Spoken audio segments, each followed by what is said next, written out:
Submarine के बारे में इंटरेस्टिंग बात यह नहीं है कि यह पानी के अंदर कैसे रहती है। इंटरेस्टिंग बात यह है कि यह एकदम कंप्लीटली पैक्ड बॉक्स की तरह है और इसके अंदर ऑक्सीजन भी यूज होती है, इंजन भी यूज होते हैं इलेक्ट्रिसिटी जनरेट करने के लिए, और भी बहुत मशीनें हैं। उनसे जो एग्जॉस्ट निकलता है उनको हम पानी में नहीं छोड़ सकते, क्योंकि पानी में छोड़ा तो पानी में बबल्स क्रिएट होंगे और दुश्मन को पता लग जाएगा कि यहाँ पर कोई सबमरीन है और वह उसको उड़ा देगा। अब सोचो कि कोई सबमरीन में कोई डीजल इंजन चल रहा है तो वह कितना पॉल्यूशन क्रिएट करता है, उसको कैसे मैनेज करते हैं। इस बंद डिब्बे के अंदर सब कुछ इसी के अंदर होता है और बाहर आपको पानी के साथ में कोई भी ऐसी एक्टिविटी नहीं करनी है जिससे पानी में हलचल पैदा हो। जो पीछे की तरफ प्रोपेलर लगे रहते हैं इस सबमरीन को आगे बढ़ाने के लिए, उनको भी इस तरीके से डिजाइन किया जाता है कि जब यह सबमरीन आगे चलती है तो वह पानी के अंदर बबल्स क्रिएट ना करे, एकदम साइलेंटली पानी में आगे की तरफ बढ़ते रहे। और इंटरेस्टिंग बात यह है कि जो भी नेवी के सबमरीन होते हैं उनके अंदर कोई भी ग्लास या कोई भी विंडो नहीं होती है जिससे वह बाहर ओशियन को देख सके। यह कंप्लीटली एक बॉक्स की तरह पैक होती है।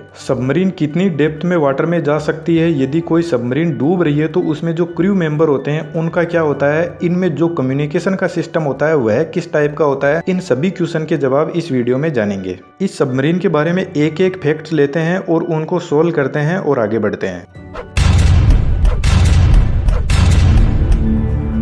सबसे फर्स्ट फैक्ट है सबमरीन पानी के अंदर कैसे जाता है। सबमरीन से भारी ओशियन के अंदर बड़े बड़े शिप होते हैं, वह तो नहीं डूबते, वह तो कितना सारा वजन लेकर सरफेस पर आराम से चलते हैं। तो फिर यह सबमरीन कैसे पानी के अंदर डूब कर जाता है, पहले इसे आसान भाषा में समझते हैं। इस सबमरीन के अंदर 3 टैंक होते हैं, एक बीच में और एक फ्रंट और एक रियर साइड में। जब पानी में इस सबमरीन को नीचे जाना होता है तो यह जो बीच का टैंक होता है इसके अंदर पानी भर दिया जाता है, तो सबमरीन की डेंसिटी वाटर की डेंसिटी से ज्यादा हो जाएगी और सबमरीन आसानी से पानी के अंदर चली जाएगी। और जो आगे पीछे के टैंक है वह सबमरीन को बैलेंस करने के लिए काम में आते हैं। जैसे सबमरीन को पानी के नीचे की तरफ जाना है तो आगे वाले टैंक में पानी भर देंगे और पीछे वाले में खाली कर देंगे, तो यह इसका मुंह नीचे की तरफ हो जाएगा और नीचे की तरफ बढ़ती रहेगी। और जब सबमरीन को सरफेस पर आना होता है तो जो बीच का टैंक है इसके पानी को निकाल दिया जाता है और इसके अंदर कंप्रेस्ड एयर भर दी जाती है, जिससे सबमरीन हल्की हो जाती है और ऊपर की तरफ आ जाती है। यह जो 3 टैंक है इनके नाम आप यहाँ पर देख सकते हो। टेक्निकल लैंग्वेज में जो बीच का टैंक है उसको बालास्ट टैंक बोलते हैं और आगे पीछे के टैंक को रियर ट्रिम और फॉरवर्ड ट्रिम टैंक बोलते हैं। आगे फैक्ट नंबर 2 पर चलते हैं, जो बहुत ही इंटरेस्टिंग है कि सबमरीन कितनी गहराई में पानी में जा सकती है।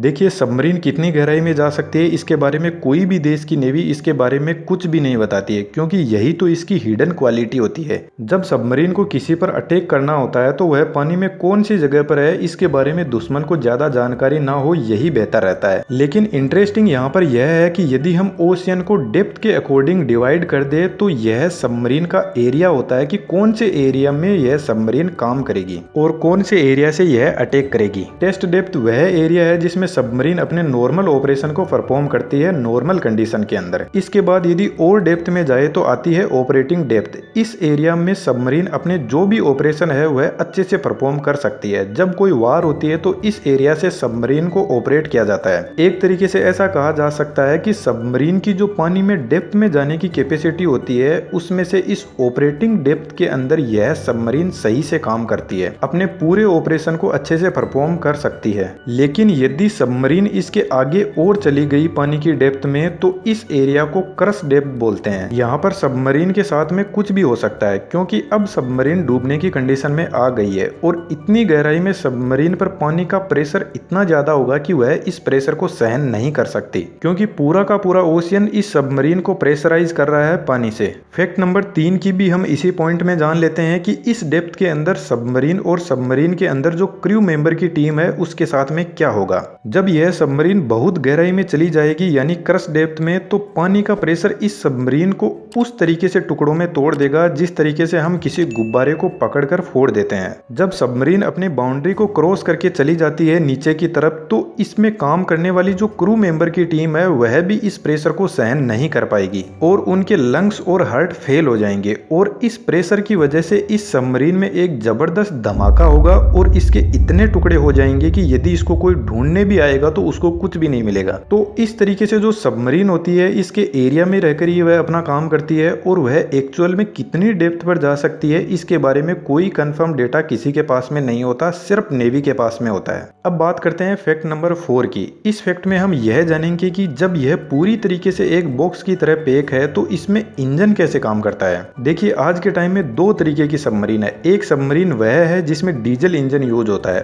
और एक सबमरीन आज के टाइम में न्यूक्लियर पावर सबमरीन भी यूज होती है। जो डीजल इंजन सबमरीन होती है उसमें जब डीजल इंजन को स्टार्ट किया जाता है तो वह बहुत ज्यादा पोल्यूशन क्रिएट करता है और एक बंद डिब्बे के अंदर यदि यह इंजन चलता रहेगा तो इसके अंदर जो भी काम करने वाले क्रू मेंबर है वह मर जाएंगे घुट घुट के। तो इसलिए इसमें डीजल इंजन के साथ में एक बहुत ही बड़ा बैटरी पैक होता है। तो इस डीजल इंजन का इन बैटरी को चार्ज करने के लिए काम में लिया जाता है। जब इन बैटरी को चार्ज करना होता है तो सबमरीन ओशियन के सरफेस पर आती है और अपने इंजन चालू करती है और इन बैटरी को चार्ज करती है। जब यह चार्ज हो जाती है तो इंजन को बंद करके यह अपनी डेप्थ में वापस चली जाती है।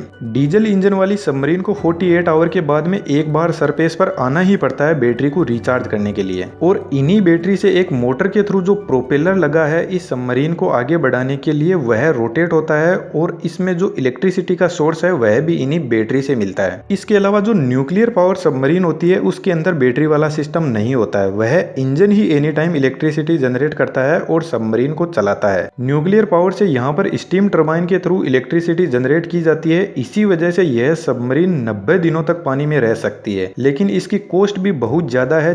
4 डीजल इंजन सबमरीन के बराबर एक न्यूक्लियर पावर सबमरीन की कॉस्ट आती है और साथ में न्यूक्लियर पावर वाला इंजन कंटिन्यूअसली चलता रहता है तो यह पानी में आवाज भी बहुत ज्यादा करता है। लेकिन दोनों इंजन के अपने अलग अलग फायदे हैं और नुकसान है। डीजल इंजन को अपनी बैटरी को पानी में रिचार्ज करने के लिए एक टेक्नोलॉजी डेवलप की गई जिसका नाम है स्नोरकेल। इसके अंदर सबमरीन जब पानी में होता है तब इस स्नोरकेल की हेल्प से जो इंजन का एग्जॉस्ट है उसको एक पाइप के थ्रू ओशियन के सरफेस पर छोड़ दिया जाता है। लेकिन इनका भी नुकसान है कि किसी को पता लग सकता है कि यहाँ पर कोई सबमरीन है।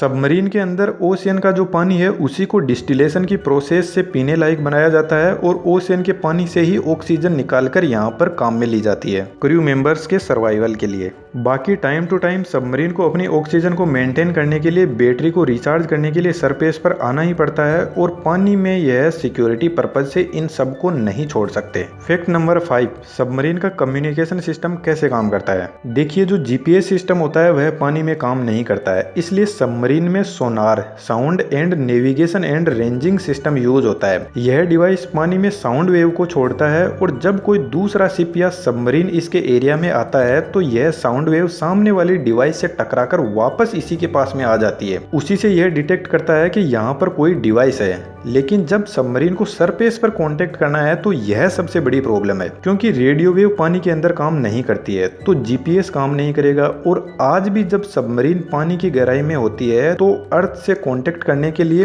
Very low frequency system use करती है। पहले के टाइम में सबमरीन को कांटेक्ट करने के लिए सरफेस पर आना पड़ता था, लेकिन यदि आज सबमरीन सरफेस पर आएगी तो फिर उसका मतलब क्या रह जाएगा। इसलिए very low frequency signal submarine से जनरेट किया जाता है और इसको रिसीव करने के लिए बहुत ही बड़े बड़े एंटीना लगाने पड़ते हैं अर्थ पर। फिर भी उनकी एफिशिएंसी बहुत ही कम होती है, क्लियर सिग्नल नहीं मिलता, क्योंकि वेरी लो फ्रीक्वेंसी की वेवलेंथ तो ठीक होती है लेकिन जो इसमें इन्वायरमेंट के जो डिस्टरबेंस है वह उसके साथ में मिक्स हो जाते हैं और यह फ्रीक्वेंसी लॉस्ट हो जाती है, इसलिए इसकी एफिशिएंसी बहुत ही कम होती है। लेकिन फिर भी सरफेस से कांटेक्ट करने के लिए सबमरीन पानी की गहराई में होते हुए भी अपना एंटीना पानी की 10 मीटर तक की गहराई में लेकर आती है और फिर उससे सिग्नल जनरेट करती है और कम्युनिकेशन किया जाता है। और आपको बता दूं यह जो सबमरीन से कांटेक्ट करने का सिस्टम है यह सिर्फ कुछ ही कंट्री के पास में है, जिनमें से यूएसए, चाइना, रशिया और अपना इंडिया भी है। फैक्ट नंबर 6, अब बात आती है कि जब यह सबमरीन पूरे तरीके से एक बॉक्स की तरह पैक है तो जब कभी बाहर देखना होता है इससे तो कैसे देखते हैं। उसके लिए इस सबमरीन के अंदर एक पेरिस्कोप लेंस होता है जो 360 डिग्री तक देख सकता है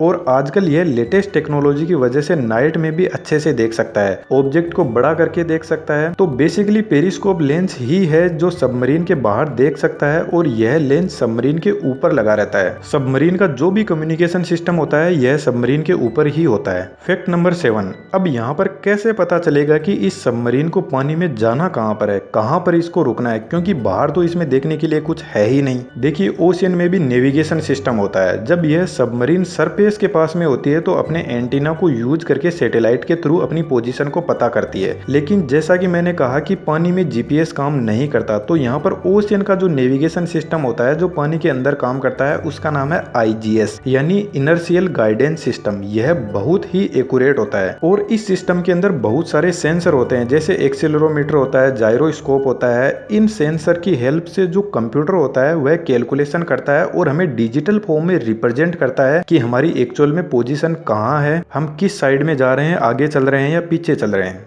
सबमरीन का एंगल क्या है, यह सब इसी आईजीएस से ही पता चलता है। फैक्ट नंबर 8, सबमरीन किस स्पीड पर चलता है। सबमरीन की कोई ज्यादा स्पीड नहीं होती है, highest speed 37 kilometre per hour है और वह भी जो एडवांस टेक्नोलॉजी की सबमरीन है उनकी। बाकी इसकी स्पीड 23 किलोमीटर पर आवर से 37 किलोमीटर पर आवर की स्पीड के अंदर वेरी करती है। अब मैं आपको कुछ इंटरेस्टिंग बातें बताता हूँ इस सबमरीन को लेकर। आपको पता है ओशियन में बहुत सारी वेव आती है, पर यह वेव इस सबमरीन का कुछ भी नहीं कर सकते। जब बहुत ज्यादा हाई वेव ओशियन के अंदर आती है तो यह सिर्फ 5 या 10 डिग्री तक इस सबमरीन को हिला सकती है। इस 5-10 डिग्री से ज्यादा इस सबमरीन पर ओशियन की वेव का फर्क नहीं पड़ता है। सबमरीन को जब पानी में टर्न लेना होता है तो इसके अंदर भी फिन्स लगे रहते हैं, जैसे एयरप्लेन वाले वीडियो में मैंने बताया था। उस टाइप से ही सबमरीन के अंदर एलिवेटर और रडर्स पीछे की तरफ लगे रहते हैं पानी में इसको टर्न लेने के लिए। सबमरीन के अंदर एडवांस टेक्नोलॉजी के वेपन होते हैं, जैसे मैंने अभी एक वीडियो में ब्रह्मोस मिसाइल के बारे में बात की थी, तो ब्रह्मोस मिसाइल को भी सबमरीन से लॉन्च किया जा सकता है। बाकी इसमें न्यूक्लियर वेपन भी होते हैं और भी बहुत वेपन इस सबमरीन से लॉन्च कर सकते हैं। सिर्फ 4-5 कंट्रीज के पास में ही अपना खुद का सबमरीन है, जिसमें हमारा इंडिया भी है। जब कोई वार होती है तो सबमरीन के जो वेपन होते हैं उनका बहुत बड़ा रोल होता है, क्योंकि यह एक तरीके से छिपे हुए रहते हैं। कब कहां से अटैक हो जाए दुश्मन को ज्यादा पता नहीं रहता इसके बारे में। इसके अलावा बहुत टाइप के सबमरीन होते हैं। एक अटैक सबमरीन होता है जो कम दूरी के दुश्मन पर अटैक करता है। इसके अलावा एक बैलिस्टिक सबमरीन होता है जो लंबी दूरी से अटैक करता है। बाकी इन सबमरीन के अंदर इंटेलिजेंस सर्विलेंस का पूरा सिस्टम लगा रहता है सबमरीन के अंदर से, जिसको कंट्रोल किया जाता है। बाकी मेरे हिसाब से मैंने आपको सबमरीन के बारे में बहुत कुछ एक ही वीडियो में कवर कर दिया है एंड आई होप दैट कि वीडियो आपको अच्छा भी लगा होगा। और यदि वीडियो आपको अच्छा लगा तो चैनल को जरूर सब्सक्राइब कीजिएगा और चैनल पर विजिट कीजिए और ऐसे ही वीडियो को और एंजॉय कीजिए। Thank you.